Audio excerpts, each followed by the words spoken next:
नमस्कार दोस्तों, मेरा नाम है सक्षम चौबे। स्वागत है आपका हमारे चैनल सक्षम आयुर्वेदा में। आज का हमारा टॉपिक है बैटर्ड बेबी सिंड्रोम। तो आइए देखते हैं क्या होता है। इसे कैफी सिंड्रोम भी कहा जाता है। दोस्तों, इसमें कोई बच्चा हो जिसकी उम्र 3 साल या फिर उससे कम हो, उसके ऊपर चोट के निशान मिलते हैं। वो किसी एडल्ट द्वारा किया गया हो या उसके पेरेंट या गार्डियन या फॉस्टर पेरेंट द्वारा किया जा हो सकता है। निशान जो होते हैं वो नॉन नॉन एक्सीडेंटल होते हैं। उसके ऊपर चोट के निशान किसी बच्चे को लगने वाली चोट से ज़्यादा होते हैं, तो उसको बैटर्ड बेबी सिंड्रोम कहा जाता है। बच्चों की इसमें मोस्टली पिटाई की जाती है उनके पेरेंट्स द्वारा, या कोई भी ऐसा हो सकता है। आइए डिटेल में देखते हैं कि क्या क्या रीजंस हो सकते हैं। हम बात करें अगर कॉजेज़ की कि क्या क्या वजह हो सकती है कि कोई पेरेंट या फिर कोई एडल्ट बच्चे की पिटाई कर रहा है।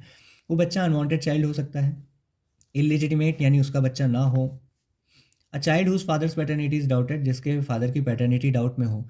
इसमें प्रेसिपिटेटिंग फैक्टर क्राई होता है। जब वो व्यक्ति काम कर रहा हो या बिजी हो, उस समय अगर बच्चा रोता है तो वो ट्रिगर हो जाता है, गुस्सा हो जाता है और उसकी पिटाई कर देता है।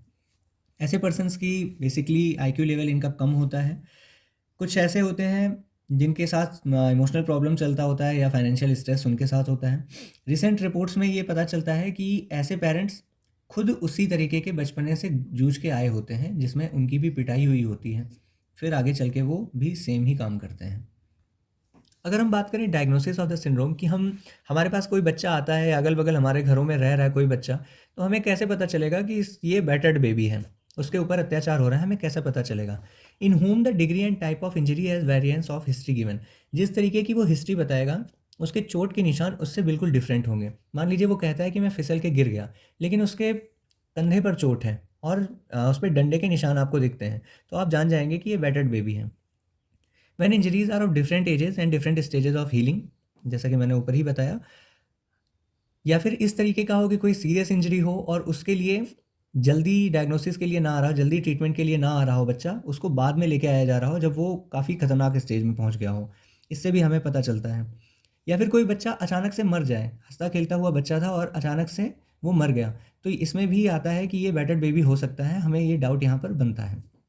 अगर बात करें इसके मेडिकल लीगल इंपॉर्टेंस की, तो द हिस्ट्री में भी completely misleading as to the circumstances surrounding death. अगर उस बच्चे की डेथ हो गई है तो उसका गार्जियन जो होगा या फॉस्टर पेरेंट वो हिस्ट्री देगा, वो हिस्ट्री उसकी डेथ से बिल्कुल मिलती जुलती नहीं होगी। वो कुछ भी बताएगा, जैसे कि वो बता देगा कि बच्चा फिसल के गिरा, सर पे चोट लगी और उसकी डेथ हो गई, जबकि ऐसा नहीं हुआ होगा। In India babies are gift from God. India में बच्चों को भगवान का गिफ्ट माना जाता है, तो भारत में इसके केसेस बहुत ही रेयर हैं। और अगर केसेस मिलते हैं तो उन पे इन्फेंटिसाइड का जो चार्ज होता है वही लगाया जाता है। अब हम कुछ पिक्चर्स देखेंगे जिसमें हमें पता चलेगा कि बैटर्ड बेबी क्या होता है।